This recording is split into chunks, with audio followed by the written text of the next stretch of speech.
दोस्तों, आपको जो ये पैकेट दिख रहा है, ये मिक्स पल्स दाल या मल्टी न्यूट्रिएंट बीज प्रोडक्ट्स जैसा लग रहा है। मतलब कि ये जो है अलंकार उड़द, इसको बोलते हैं हरा उड़द। ये हरा उड़द है दोस्तों। इसकी मुख्य विशेषता मैं बता देना चाहता हूँ कि उच्च अंकुरण क्षमता, बीज जल्दी और बराबर उगते हैं, मजबूत पौधे बनते हैं, ज़्यादा शाखाएं और फलियां बनती हैं और ज़्यादा उत्पादन उपज बढ़ाने भी मदद करता है और रोग और कीट के लिए सहनशील है, कम नुकसान होता है। मिट्टी की उर्वरता सुधार, अगर दाल फसल है तो नाइट्रोजन फिक्स करती है। दोस्तों, ये समझ में आया कि मुख्य विशेषता मैंने इसकी बता दी कि आलोक का उड़द आता है, ये अलंकार हरा उड़द है। इसमें उच्च अंकुरण क्षमता, मतलब कि बीज जो है जमने की क्षमता बहुत अच्छी है, मजबूत पौधा इसका बनता है, ज़्यादा उत्पादन देता है और रोग और कीट के लिए भी सहनशील है। और मिट्टी की उर्वरता सुधार में, मतलब कि अगर ये हरा उड़द जैसे कि अलंकार का है, इसमें नाइट्रोजन खुद फिक्स करती है।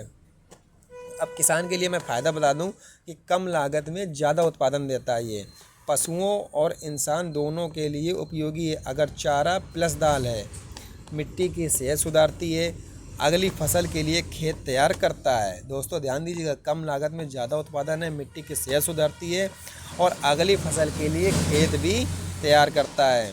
अब दोस्तों, अगर ये बीज दर की बात करें तो 1 बीघा में कितना बोना चाहिए, तो दोस्तों मैं बता दूं कि 1 बीघा में जो है हरा उड़द है तो 3 से 4 किलो प्रति बीघा के हिसाब से आपको बोना चाहिए।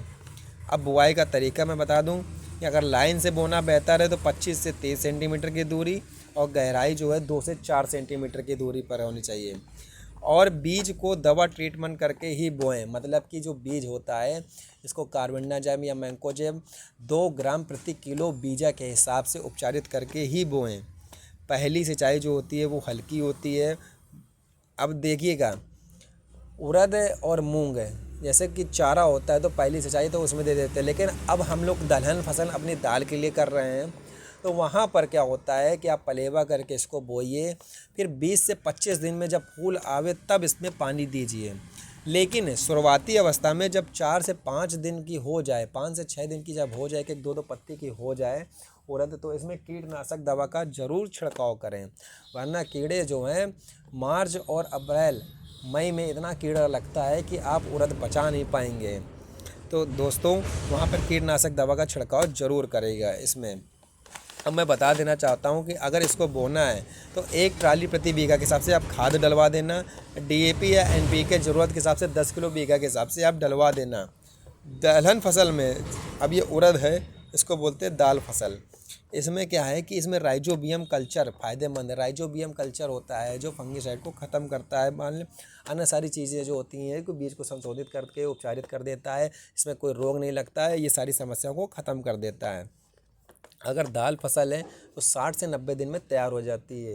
दाल फसल अगर और हरा उड़द है तो 60 से 90 दिन के बीच में तैयार हो जाएगी। ध्यान रखने वाली बात है, मैं कहता हूँ पानी ज़्यादा ना भरने दें इसमें। दोस्तों, पानी इसमें ज़्यादा ना भरने दीजिएगा, समय पर निराई गुड़ाई करिएगा, कीट दिखे तो तुरंत दवा करिएगा इसमें।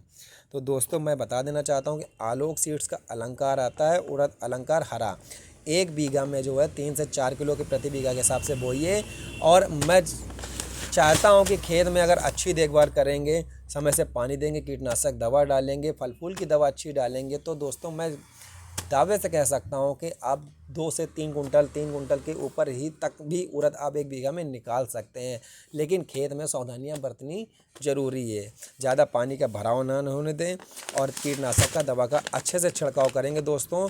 तो मैं अलंकार सीड्स का हरा उड़द आपको ये कुशवाहा बीज भंडार सजेती में मिल सकता है। अगर अन्य शाखा में भी अगर लेना चाहें, अगर पास में ना हो, अगर दूर हो, तो वह और कहीं भी पता करके आप इसको ले सकते हैं। लेकिन कुशवाहा बीज भंडार सजेती अगर समीप क्षेत्र में है आप हमारे, ये हमीरपुर रोड में पड़ता है, अगर वहाँ से किसी को लेना चाहे तो वहाँ से भी अवेलेबल हो जाएगा दोस्तों। धन्यवाद।